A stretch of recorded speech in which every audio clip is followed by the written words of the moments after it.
questions et j'y réponds avec un petit personnage. Est-ce que c'était déjà pensé pour être un livre dès le début? Je crois que secrètement, j'avais bien envie que ça devienne quelque chose, mais c'était plus spontané que calculé comme ça. Donc, Au bout de combien de posts mis en ligne, est-ce que tu t'es dit, là je crois quand même qu'il y a une quantité suffisante pour que j'aille démarcher des éditeurs?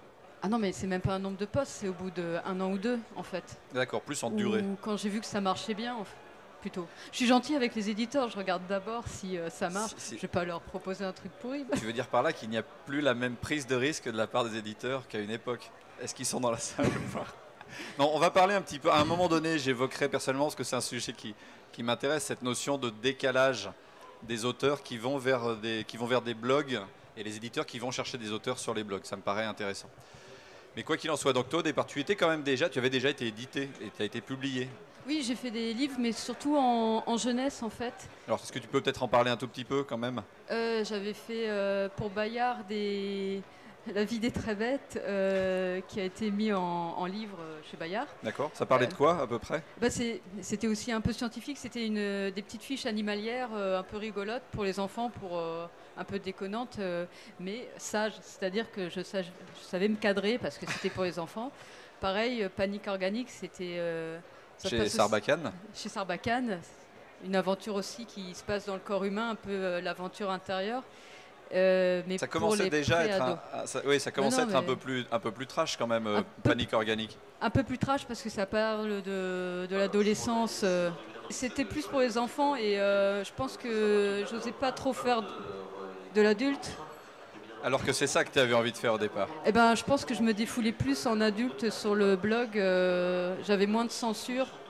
Peut-être que j'aurais eu plus de censure si je l'avais fait avant pour un éditeur. Ça veut dire qu'au moment où tu bossais sur tes projets de bouquins, en même temps tu faisais ton blog. C'était deux choses que tu faisais au même moment. Ah oui, c'est du bonus, ouais. C'était en parallèle. Mais c'était un plaisir, ouais. C'est-à-dire que, alors, de manière très concrète, tu passes une journée à bosser sur ta BD. Tous les combien tu t'occupes de ton blog? Combien de temps ça te prenait en fait? Alors, de 9h à 19h, je travaille. Très précisément. Ah non, je suis scolaire. Et tout le reste du temps, je réfléchis au blog. J'allais à la bibliothèque le week-end parce que j'étais en face de la Villette. Et je lis des trucs et puis j'y pense sous ma douche en me rasant. Oui, c'est ça. Oui, comme le professeur Moustache. Héros, entre autres, voilà, tu mourras moins bête. Parce que, soit en passant, pour ceux qui ne connaîtraient pas ce très bon album que je vous conseille vraiment, parce que moi j'ai beaucoup ri en le lisant sur le blog. Donc, il est question effectivement de comment le décrire rapidement. C'est une vulgarisation scientifique, mais par l'humour. Voilà, à la base, il y a de la documentation. Mais une vraie grosse documentation quand même. Ouais, de la grosse documentation. Bah oui. À mon échelle, hein, parce que je ne suis pas scientifique. Mais je passe pas mal de temps à la bibliothèque. J'essaie d'amasser le maximum de documentation. Bah c'est ce que j'appelais une grosse documentation. Et après, ça cogite. Si je vois que il y a un potentiel visuel, de gags, etc., je rebondis dessus. Mais il y a quand même des données scientifiques. C'est juste que je tire les idées jusqu'au bout. Mais il y a aussi des fois où tu vas rencontrer des scientifiques directement. Ah oui, voilà. Oui, il y a quelques années, il y a un physicien qui est venu me voir en dédicace et il m'a proposé de venir voir son microscope. Quelle coquine cette Marion. Et tu as accepté? Oui, avec des lasers et tout, un microscope. Oh, il y a des images de ça quelque part? Non, il était cassé quand je... Pardon. Désolé, il n'était pas encore en place, mais il m'a expliqué. Mais on a visité tout le labo. C'était super intéressant. Et de fil en aiguille, comme les scientifiques, personne ne s'occupe d'eux, sauf un peu Monsieur Vauquier. Oui, voilà. Et ben, ils aiment bien inviter que quelqu'un s'occupe d'eux pendant une journée, ou plutôt l'inverse, ils s'occupent de moi, mais après je parle de leur travail, ils sont super fiers, enfin, quelqu'un s'intéresse à mon travail sur la molécule. Oui, et puis il va le populariser auprès d'un public qui, a priori, ne sera pas forcément spontanément à aller voir ce sujet, c'est ça?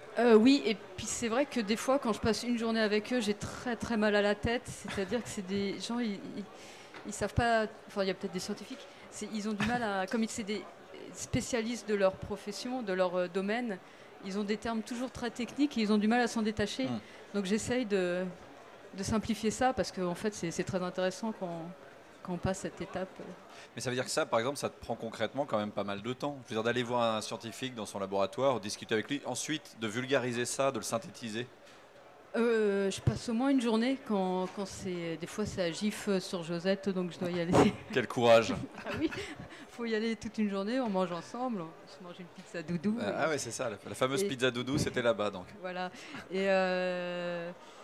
Et donc, oui, ça prend une journée, puis je fais la note avec un peu l'angoisse de dire n'importe quoi, parce que c'est des gens qui m'ont consacré au moins 6 heures. Je leur soumets ce que j'ai fait. Je pars du principe que je ne mets rien en ligne sans leur accord.